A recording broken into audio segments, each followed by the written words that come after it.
Welcome back to Horrifying Stories. One afternoon, in June 2018, a Thai soccer team of 12 teenage boys and their coach decided to explore the Tham Luang cave. They had just come from soccer practice, biked their way to the cave, planned to have a quick one-hour adventure inside, before going back to their respective homes. However, an hour later, their bikes parked at the cave's entrance were still waiting for their return. Heavy rains came pouring and waters began to rise inside the cave, leaving the Wild Boars soccer team with no way out. This is their horrifying story. Viewer discretion is advised.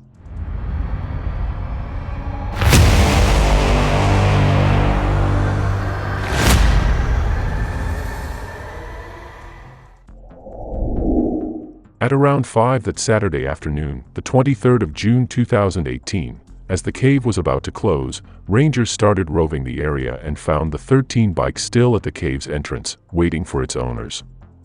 Initially, the rangers thought they were waiting for 13 adults to emerge from the dark cave, but not long after, they found some of the team's belongings. Items such as bags and shoes, which have been intentionally left behind to keep it from becoming wet, as the rainwater continued to seep through the cave. To their surprise, they saw on a phone in one of the bags found a lock screen showing a picture of a young soccer team of 12 teenage boys and their young coach. The missing boys ranged between 11 to 17 years of age.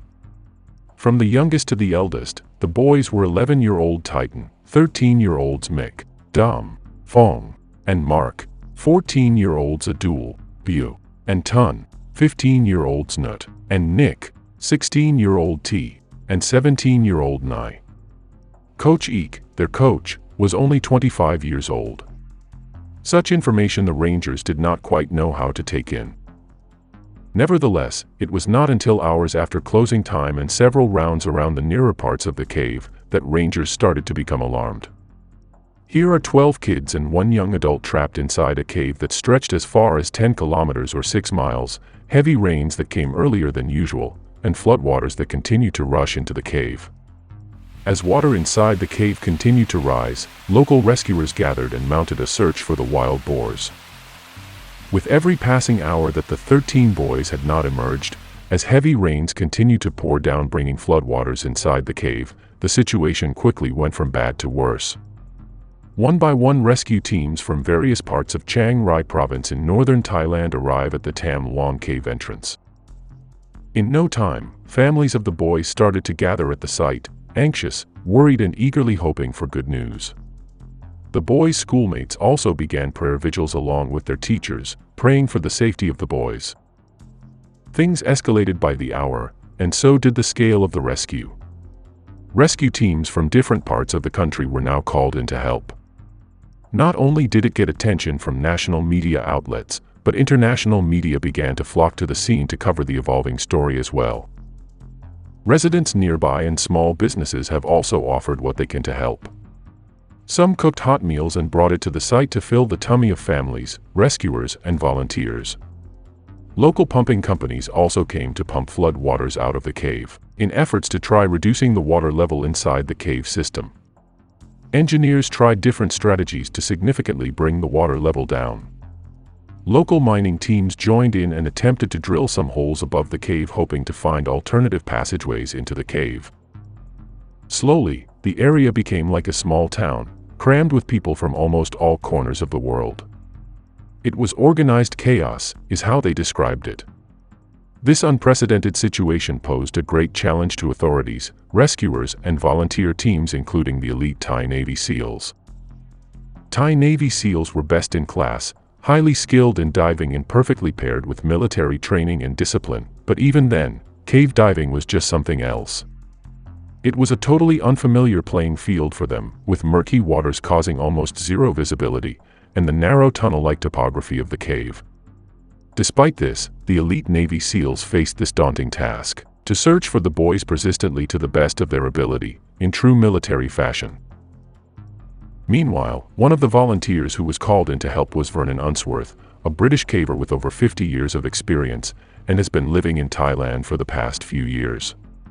Thailand's fourth biggest cave system has been Vernon's second home. According to him, he knew all the ins and outs of the Tham Luang cave like it was on the back of his mind. Coming to the site, and seeing the actual conditions for himself, Vernon understood the gravity of the situation very well. For him, in good condition, chances were the boys could stay alive inside for around 5 to 6 days. Beyond that, it would take a miracle. Time was ticking, and 13 lives were at stake. Vernon knew it was about time to call in expert cave divers for this highly critical mission, and he knew exactly who to call. On a piece of paper, he wrote the names Rob Harper, Rick Stanton, and John Valentin. All three were members of the British Cave Rescue Council. Rob was an expert caver while Rick and John were, in his words, the world's best cave divers. Determined to get them on board, he went to have a word with Governor Narongsak, who headed the overall rescue operations, and handed the piece of paper containing the names of the 3 skillful British men, with whom he was confident would be of great help. Vernon did not stop emphasizing how critical it was to get these 3 into the scene, talking to other government authorities as well, until the Thai government heeded his call. For Vernon, they had one chance at this rescue. It was Wednesday, June 27, 2018, 5 days after the boys were first reported missing. Rob, Rick, and John found themselves being caught up in a whirlwind experience.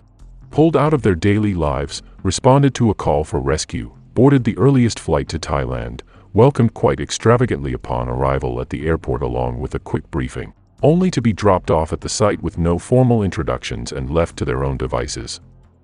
Indeed, an organized chaos. They arrived at the site at 8 o'clock in the evening that same day, expecting to immediately get on the job, but instead they were greeted with confusion and chaos. They took it upon themselves to go around the area at the cave's entrance, and saw Vernon, who met them and brought them to the diving supervisor from the Thai Navy SEALs. The Thai Navy SEALs have been working non-stop for days at this point, trying to search for the boys, and the weather has been going against them. Yet here they were, introduced to 2 British middle-aged men of awkward stature in their shirts and flip-flops, people who gracefully do as a hobby, something they're extremely struggling to do, much less get tagged as the world's elite cave divers. Rick and John admittedly said in a later interview that they did not know how to communicate in military language, and likewise, the SEALs did not know how to communicate with them, so it was a tough hurdle to conquer right at the very start. Initially, they had not been allowed to go in as the waters continued to rise inside. Rescue operations have been put to a halt as the situation has become more and more dangerous, even for rescuers. Now, Tham Luang was considered a cave system because it was composed of smaller caves, chambers, and smaller chambers. These are linked with each other through tunnels that sometimes go up or down as it cuts across the whole cave system. Its entrance is on the east, and around 1.8 miles into the cave, there was the Sam Yak intersection, more commonly called the T-junction. From there, going right to the northern part would be the passageway to Myanmar border, while a turn to the left, almost a mile towards the southern part, leads to one of the chambers inside the cave system called Pattaya Beach. When dry, getting there would mean taking various twists and turns, some slightly uphill and downhill treks from the T-junction. Pattaya Beach was one of the more elevated portions of the cave, so they believed the 13 boys were seeking shelter there. More than a mile before the T-junction was Chamber 3, where the military had set up as the divers' main operating base. This chamber was just more than half a mile from the cave's entrance. Rob and Vernon had been assisting Rick and John in carrying their air tanks to Chamber 3 from the cave's entrance, but this was as far as they could get. Right after Chamber 3 were a series of dips and bends that were deeply flooded, and going further would already require diving gear. It was in this chamber that Rick and John struggled to negotiate getting the SEALs clearance to begin their dive. After much discussion, the top SEAL commander reluctantly released them and let them have their way. As Rick and John wore their masks and went under the murky waters, water rushed, bringing Rob, Vernon, the SEALs, and the rest of the volunteers to vacate Chamber 3 and move to higher ground. Rick and John dived their way further into the cave, while setting up guidelines as they went along, using the non-absorbent ropes that they brought with them. The rushing and murky water later pushed the 2 elite cave divers to go back to base and call it a day. The next day, on June 28th, a team of around 30 U.S. military stationed in Japan arrived at the scene to help with the rescue operations. At around 10 a.m. that day, Rick and John showed up ready to get back and continue what they've started the night prior. Again, getting clearance to go back into the waters had been a challenge, but after an hour, they managed to begin their dive for the day. This time, before they could reach Chamber 3, another 3 additional sections had also been flooded, and they now had to dive around 5 meters in total to get to Chamber 3. When they surfaced just before reaching Chamber 3, suddenly, they saw movement. In that moment, they felt a glimmer of hope, but when their light flashed on who it was, they sensed a slight disappointment and at the same time shock. They saw 4 men from the Thai pumping teams who decided to have a quick nap on an elevated area the previous day, and woke up to the sound of rushing water leaving them trapped for the night. Rick and John shifted their focus in getting the 4 men out of the cave. After all, they needed to be rescued as well. The 4 men had been there to help in the rescue mission, but now they ended up the ones being rescued. Using the extra regulators attached to their tanks, Rick and John each partnered with 1 man, and alternately, they brought each man to the other side of the flooded cave. They were able to rescue all 4, but not without much struggle, as the men couldn't help but panic under the coffee-colored rushing water. Even their efforts to help the divers as they paddled their way through the floodwaters only proved to be extremely risky and dangerous for both the rescuers and themselves. After that, Rick and John felt they just had a glimpse of what was to come if ever they would find the boys alive. The next couple of days, Rick and John made significant progress, covering a great deal of distance further into the flooded cave and setting up guidelines along the way. In between, whenever there were air pockets, the two would surface and shout, hoping someone would answer them back. Rick would habitually take off his mask and smell to check for any signs of life.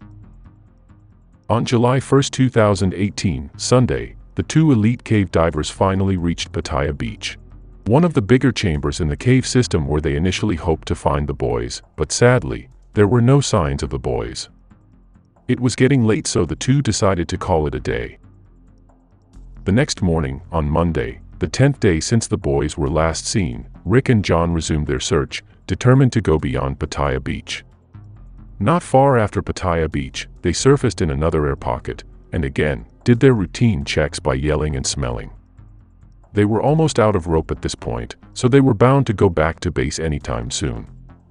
However, as Rick removed his mask, the smell of human scent greeted him strongly.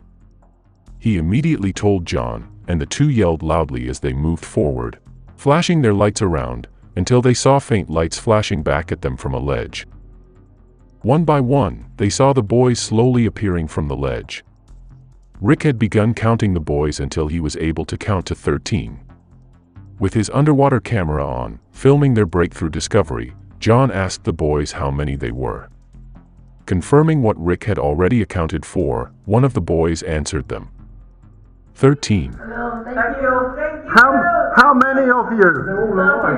13. Yes. Brilliant. Yes. We are coming. It's okay. It's okay. Many people are coming. Many people. We are the first. Many people come. For the rescuers, it was a miracle to find the boys all alive, and for the soccer team, it was surreal to have been found just when they were about to lose hope. The divers gave the boys extra flashlights and had a quick chat with them for a while. Before they left, they assured the boys they'll be back the next day to bring food. At the cave entrance, as the 2 divers emerged, overflowing joy and triumph filled the air as families and the rest of the rescue team, even the media, all celebrated the miraculous discovery. As soon as the video clip was released by the SEALs, it circulated quickly and the whole world rejoiced with Thailand in this remarkable milestone. Breaking news, the miracle rescue, the 10-day ordeal playing out in front of the world. 12 young boys and their soccer coach found alive in a flooded cave in Thailand. Outside, the word spread quickly. We've just got the news that the boys have been found. It's incredible news. Thailand's prayers have paid off. Their parents had sat waiting at the cave entrance for days. Tonight, they're overjoyed. The following day, the divers returned with 4 Royal Thai Navy SEALs along with liquid food pouches and water, meant to initially feed their starving bodies. Part of the team of SEALs was a trained medic who could give them immediate and necessary medical care. Each of the 13 were given medical-grade heating blankets to warm their thin-looking bodies. The 4 SEALs stayed with the Wild Boars throughout the rest of their ordeal. However, it was back to the drawing board for Rick, John, and the whole rescue team. This was only the beginning. Not wanting to burst everyone's bubble, Rick and John along with the rest of the rescue team quietly retreated from their own excitement and focused on identifying their next steps. Now, it was time to face their biggest hurdle, exactly how they should bring the boys out. Approximately 4 kilometers or 2.5 miles span from where the boys were to the cave's entrance, with around 1 mile accumulated distance of being submerged in the murky waters. Thorough discussions and brainstorming took place, and 3 options were brought to the table. One was for the elite cave divers to do a crash course with the boys, training them how to dive, then set out on their journey out of the cave. To teach teenagers with zero experience how to dive, let alone dive in a cave with murky rushing waters, where you can only see half a meter in front of you, was simply disaster waiting to happen. Having the necessary training was just one small bit. In this case, panic would be their greatest enemy, and Rick and John's earlier experience with the 4-man pumping team proved exactly that. Another option was to wait out for the monsoon season to end, until water inside the cave dries up normally, so they can just safely guide the boys out of the cave. However, the problem with this option was they were only at the start of monsoon season, and it would normally dry up by October. This meant the kids would have to survive another 4 months inside, dependent on the regular supply of food brought in by the seals. Oxygen levels inside the cave have also drastically dropped to 15%, way below the acceptable level of 21%. Attempting to bring in pipes to that part of the cave for a steady supply of oxygen would be another complication altogether. The third option was for engineers, geologists, and other experts to figure out a way to drill holes from the ground into the cave, which the boys could use as another way out of the cave. However, searching for a spot that was near the boys' location, and more importantly, a ground safe for them to drill holes to, was not only extremely complicated, but would take a considerable amount of time as well. It was a mentally painstaking struggle for the expert divers, but one thing was certain for them. Seeing the condition inside the cave, waiting out would only mean lesser and lesser chances of getting at least one boy out alive. It was then that Rick first surfaced the idea of sedating the boys to address the main issue of panic and unsolicited movement. Rick called up one of only 3 people in the world who was an elite cave diver, and at the same time an anesthetist, Dr. Richard Harry Harris. Dr. Harry was an Australian who came to know Rick in one of their previous dives. At first, he found it ridiculous and impossible, not to mention extremely unethical, to render the boys unconscious and plunge them into deep and murky waters. For Rick, however, it would be his life's greatest gamble, because if they don't do it, it was sure death for the Wild Boars. After much thought and making sure that the Australian government had his back in the event that something goes wrong, he boarded a plane to Thailand along with his diving buddy, Craig, who was a veterinarian doctor and an experienced cave diver also. Dr. Harry prepared a special mixture of drugs that could both bring the boys to their unconscious state, and at the same time reduce fluids in the respiratory tract, so the boys wouldn't be choking on their own saliva while unconscious.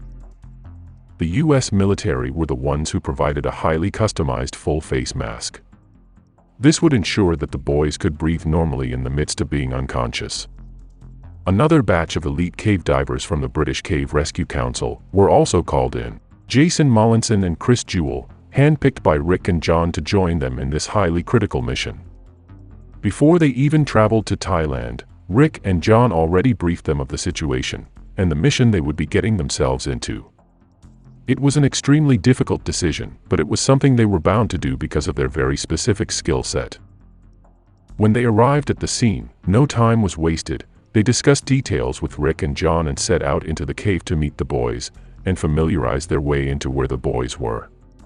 Thai Navy SEALs had been constantly bringing them food. Now, no longer the liquid pouches but meal ready-to-eat food packs, supplied by the US military, which were basically what US soldiers eat when in the midst of a combat. However, grief suddenly overtook them when one of the retired Thai Navy SEALs, who volunteered to help with the mission, 38-year-old Saman Gunan, lost his dear life. He was helping transport buoyancy devices and other diving gear to position at various critical sections in the cave, which have been identified as designated checkpoints for the mission. He had just completed positioning oxygen tanks, but on his way back, His own oxygen got depleted and he passed out, just before he was about to resurface near the main base. His diving buddy tried to rescue and revive him, but tragically, he did not make it. With Saman's passing, it became all the more clear to the whole rescue team and the government authorities just how crucial this mission was. It already claimed a life, an experienced diver nonetheless. This brought worry and anxiety to the boys' families, especially as they had been asked to sign a waiver before the rescue team would carry out their mission. They were made to understand all the risks involved, especially with sedation, but to them at least they had a 50-50 chance. As the divers waited for clearance from the Thai government, they made use of the time to simulate what they planned to do, trying out the full face masks on Thai boys at the site that were around the same age as the Wild Boars. On July 7, 2018, the boys had been in the cave for 15 days by then. Rains eased up and floodwater levels somehow reduced, as if cooperating with this daunting mission. With threats of heavier rains in the coming days, this was their only chance. That Sunday morning, Governor Narongsak announced it was D-Day. The mission was a go. The area leading to the cave's entrance was vacated and closed off from the media and even the families. Only the rescue team was allowed to go beyond the makeshift covers, signaling the start of a very crucial mission. The four main cave divers, Rick, John, Jason, and Chris, went inside the cave, while the rest of the volunteer divers had been on standby in various checkpoints within the cave, ready to assist should the need arise. Diving buddies Dr. Harry and Dr. Craig followed. After 4 hours, the team surfaced to meet the boys, who had already been previously briefed on what they were about to go through. They knew they will be injected with a sedative that will put them in deep sleep as the diver brings them out of the cave, but overwhelming excitement on the thought of being able to get out and reunite with their families was their only concern. Such young and innocent minds could not yet fathom the enormous risk they were about to dive into, literally and figuratively. Even the decision on who shall go first showcased their innocence. The boys agreed that the ones who should go first were those who lived the farthest from the cave, simply because they still had a long way to go. Meanwhile, Coach Eek specifically requested to be the last one to leave, as he did not want to leave anyone behind. The first 4 boys were to be transported that day. Like precious packages, each of the 4 elite cave divers will carry 1 child each. As John would describe it, it was similar to carrying a shopping bag. One by one, the first 4 boys moved forward, pairing up with a diver as they were assisted in putting on the full face mask. Dr. Harry would then inject the sedative into their thighs and wait for a few minutes for it to take full effect.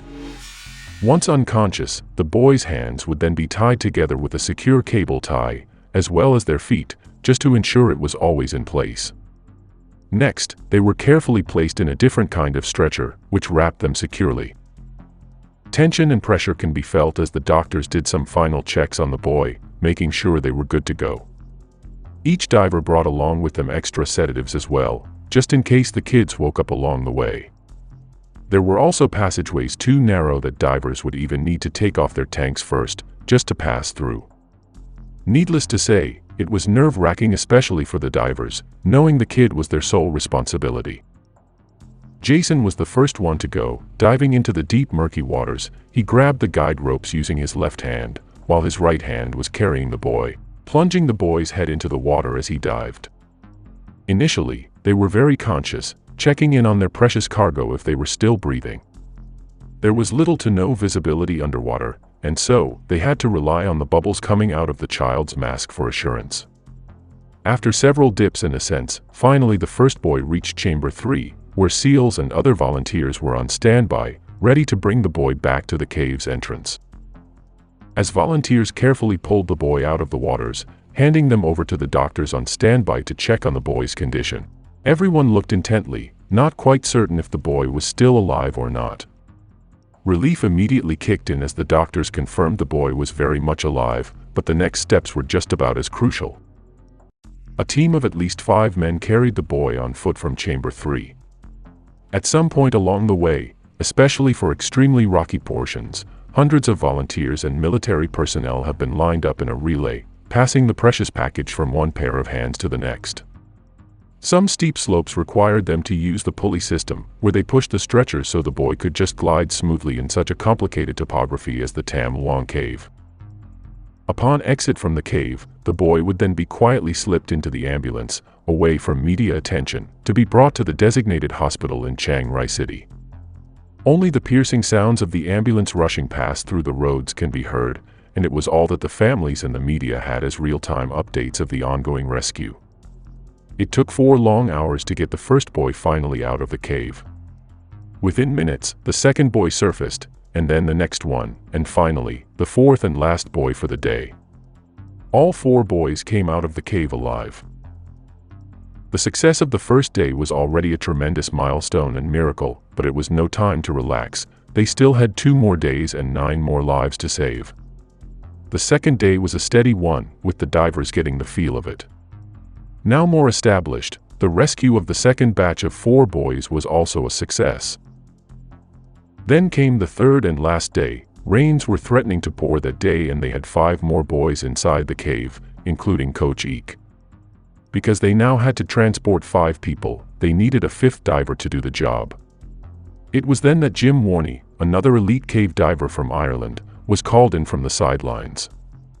In the past 2 days, he was one of the divers that has been deployed in a section along the cave to assist the main divers.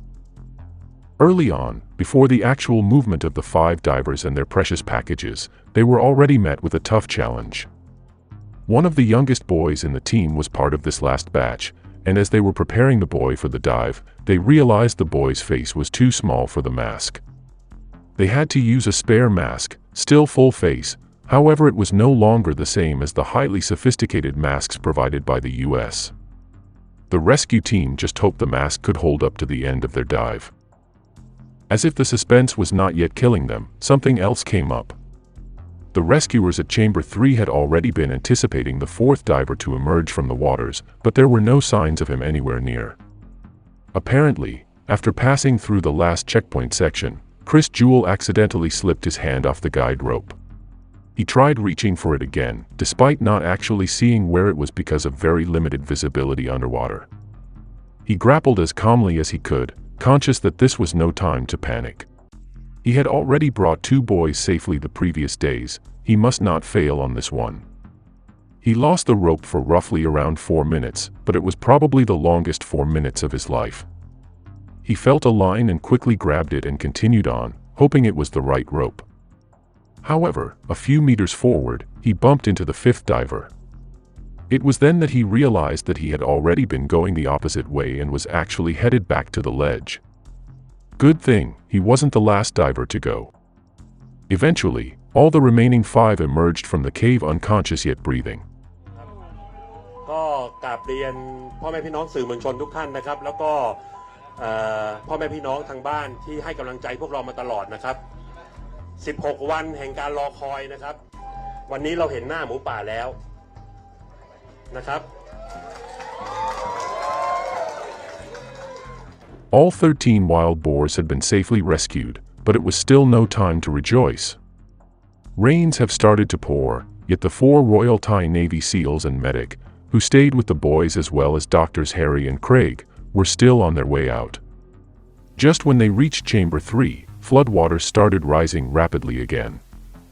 Along with all the other standby divers and volunteers, they quickly rushed back to the cave's entrance. In no time, the cave had already been fully flooded. Yet for every rescuer, volunteer, government official, family, and even the media there at the site, it was overflowing joy, relief, gratitude, and awe that flooded their hearts. The 13 boys stayed at the hospital for many days after, being closely monitored by a team of doctors and nurses dedicated for them. They had to be put on a special diet first, and had to wear eye shades to allow their bodies to adjust back to life outside the cave. Some of the boys acquired minor lung and eye infections, but nothing that couldn't be dealt with antibiotics. The much-awaited reunion with their families was limited at first, as their families had to look at the boys behind glass windows while they were subjected to quarantine to protect them from further infections. As soon as the boys were out of the hospital, media attention on the boys and their amazing success story was everywhere. TV show and interview invitations including movie and documentary offers came left and right, even getting the boys flown to many countries, such as US and UK, where they were able to personally meet with their favorite FIFA World Cup teams. All eyes were also on the rescue team who have been vital to the mission's success, especially the 4 elite cave divers headed by Rick, John, and Dr. Harry, who all literally and figuratively went the extra mile. The world now considers them heroes for such bravery and courage. The Thai Navy SEAL whose life was lost trying to save others, and the rest of the unsung heroes, the hundreds of divers, SEALs, officials, pump workers, engineers, mining workers, cooks, and all the volunteers who all took their part, and did it well, no matter how small. Away from the limelight, these heroes are normal people living their lives as retired firemen, IT programmer, or consultant, doctor, among many others who simply love to do cave diving as a hobby. Normally awkward and more often than not introverts, who prefer to go unnoticed and find fulfillment in the comforts of caves and being underwater, but always ready to put their skill sets to good use. The mission was a success, and boy, it was a tremendous one. All 13 boys, found alive, and rescued alive. Getting there wasn't an easy feat. In fact, it was probably one of the world's most daring rescues. All thanks to each one who labored and toiled to make it possible. From the words of Vernon Unsworth, the caver who has been instrumental in putting this mission together, 13 isn't an unlucky number after all.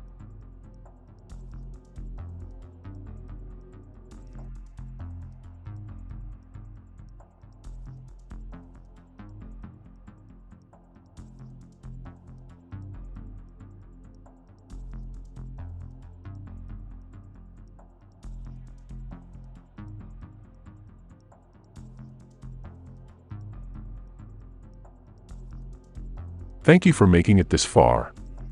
If you liked this story, we would greatly appreciate it if you could hit that like button and subscribe to our channel. This would mean a lot to us. Again, thank you, and see you in the next one.